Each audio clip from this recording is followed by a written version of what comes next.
حي على الفلاح. Then I want to share with you an example of another oath in the Quran. Let's talk about wal-adiyat. I think a lot of you saw the animation for wal-adiyat. Wal-adiyati dabha. Allah swears by horses that are going into battle. Horses that are going to go into battle. And adiyat, actually it's jam'u qilla. The at the end tells you that it's jam'u qilla. And the kinds of horses that are brewed for battle, they're trained to run extra fast. They're usually the female horse, the mare, because she's lighter and she runs faster. That's why adiyat is used. And they're aggressive. That's why the word ada is used here. They're aggressive horses. And the images, and when you use at, you're saying there are less than 10 of them. So I want to paint this picture for you. There are less than 10 horses that are riding super fast, and as they are riding, the hal of them is dabha. What that means is they're riding and they're panting. So this scene opens, this movie begins with horses riding and the camera's on their mouth and that's what's happening in wal-adiyati dabha. Then the camera goes to their feet. فَالْمُورِيَاتِ قَدْحًا. And I swear by them when they strike the rocks, the horseshoe hits a rock and sparks fly. Sparks fly when the shoe hits the rock. So the camera was on their mouth, now it's where? At their feet. فَالْمُورِيَاتِ قَدْحًا. فَالْمُغِيرَاتِ صُبْحًا. This is where things get interesting. فَالْمُغِيرَاتِ صُبْحًا. Then these horses that are running so fast that sparks are flying from their feet, they are about to raid a caravan, or they're about to raid the enemy. They're about to attack the enemy. Subha. Is that nighttime or morning time? That's the morning time. Now there are two problems with that. In the morning there's moisture in the air, which means the rocks have water on them. Which means it's even crazier that sparks are flying anyway, even though there's water on the rocks. That's how intensely fast the horses are running. The second problem is the best time to raid a caravan, since you have a lot of experience raiding caravans, the best time to raid a caravan is when? Nighttime. But these guys don't care. They want the enemy to see them coming. So they decide to raid the caravan when? In the morning. See, if you're small in number, then you have to hide in the darkness. You have to take advantage of the guerrilla style warfare, where you attack and you run away. But these guys don't care. It's like a suicide mission for them. They're going in anyway. They're coming in the morning. And by the way, by the morning, the enemy's forces and their security and their guard is up. They're ready. So, he says, subhanahu wa ta'ala, he says, فَالْمُورِيَاتِ قَدْحًا فَالْمُغِيرَاتِ صُبْحًا. Then he says, فَأَثَرْنَ بِهِ نَقْعًا. Something even stranger. He says, as a result of those horses running so fast, they caused clouds of dust to rise. They're running so fast. I want you to see this camera. I want you to imagine I'm the soldier on the enemy side. I'm holding my spear and I'm ready for them because I'm going to stab the horse. And from a long distance, I don't see any horses, but what do I see? Dust rising, and I go, dust is rising. And eventually when they come in and attack the caravan or they attack the enemy, then there's going to be dust everywhere and you can't see what's going on. There's chaos. فَأَثَرْنَ بِهِ نَقْعًا. And in the chaos, these people come and what does Allah say? فَوَسَطْنَ بِهِ جَمْعًا. They penetrate the lines of the forces. They get right to the middle. Meaning, the enemy forces, they're in rows. File 1, file 2, file 3. These horses, they break through the lines and now they're in the middle of the enemy. So where's the enemy with respect to these horses now? It's all around, so the camera is giving you a 360 view. The enemy's all around them and they're in the middle. I told you yesterday that poetry was the entertainment industry of the Arabs. If they wanted to watch a movie, they listened to what? The poets. And these ayat, Allah did not tell me about taqwa or iman. Allah did not tell me about the akhirah. Allah did not teach me about halal and haram. Allah did not teach me about previous nations. Allah taught me about what?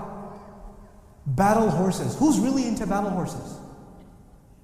The mushrikun of Arabia. They're really into this stuff. And they're already thinking, wow, this is a pretty awesome movie. It began with an action scene. They're ready to go into battle. They hit the enemy. They get right into the middle of it and they're popping the popcorn and like, what happened next? Now, if you have ever seen a movie, of course you haven't, you're Muslims, but if you ever did see a movie, you would know there's such a thing as an action movie trailer. And in the action movie trailer, what they do is they try to get you excited. So they take the 2 scenes in the movie that are worth watching, and they put that in the trailer. So you watch the rest of the garbage film. And in the movie, there's 2 guys that are about to fight each other, and this guy's running from this side, that guy's running from that side, and they're about to punch each other, but did they show the punch? Right before they punch each other, the screen turns black. This June. Right? I'm like, come on! I want to see what happens to his face. Now I have to go, it's wajib now. You know? These guys, these horses, these Arabs, they really love their horses. They really love it. Like, you know, young men nowadays, they're into cars. They're into sports. They're into action movies. This is a combination of all of those things. Okay? And so this scene is painted, and the Arab is waiting. So what happens next? Yo, what happens next? What happened? Tell me what happened. The mushrik is waiting for more Quran. Allah stopped the movie. Put it, stop. He said, "Inna al-insana li rabbihi lakanud." No doubt the human being is not loyal to his master. What? What about the horse?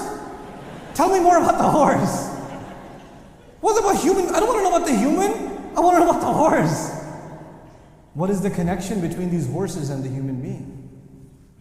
An animal has certain instincts. An animal's instinct is that when it sees danger, it runs the other way. An animal's instinct is that of survival. But the horse, this horse, is so loyal to his master that it sees the enemy's spears, and still, as fast as it can, it runs towards its own death, doesn't it? So the Arab is listening to this story about how loyal the battle horse is. It is willing to sacrifice itself, run into death itself for the sake of who? The master. And Allah paints that scene and says, by the way, Arab who owns a horse, you also have a master, but you're not that loyal. Inna al-insana li rabbihi lakanud. The way Allah makes the argument, the way Allah set the scene for this lesson. He could have just said human beings aren't loyal. He could have just said that, but no, He wanted to give you some evidence. What does loyalty mean anyway? Do you have any idea what loyalty means? Oh yes, you do. You own a horse. And you've raided caravans before, so you know. So let me use what you know and teach you a lesson. Subhanallah. These are surahs of the Quran that teach us the legacy of the Quran is to relate to people when you teach them about your deen. You have to understand where people are coming from. Allah didn't just talk about the ghaib. Allah didn't just talk about, iman. Allah didn't just talk about taqwa. Allah also talked about things that interested the Arabs because they needed that stuff to hear so they can make sense of this deen. Allah chose to talk about things that would really, really spark their interest. This is a method of the Quran, which means we have to learn this method in our times to revive the interest in this deen. MashaAllah, there are so many of you sitting in the audience today, but there are so many Muslims here in this country and all over the world that are Muslims that are losing interest in their deen. They're not interested anymore.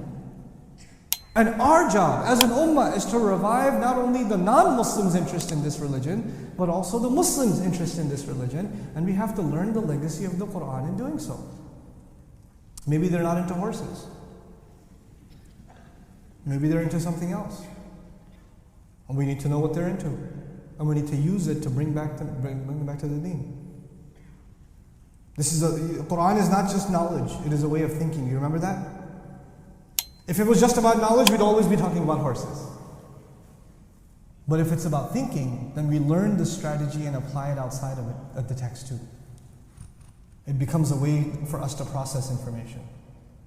This is I'm hoping one of the benefits that comes out of today's discussions is you adopt a Quranic way of thinking. The Quran has a certain way it expects you to think, expects you to carry yourself in da'wah, expects you to process realities of life.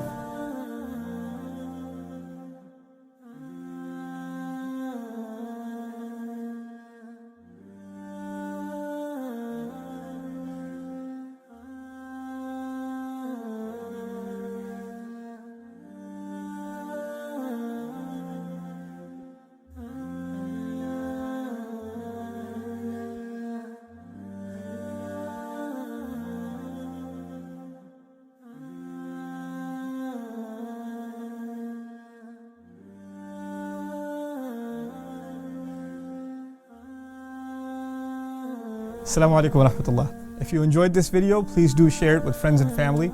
If you want to see more videos from this series, click on the box at the top. If you want to see other videos, click on the box at the bottom.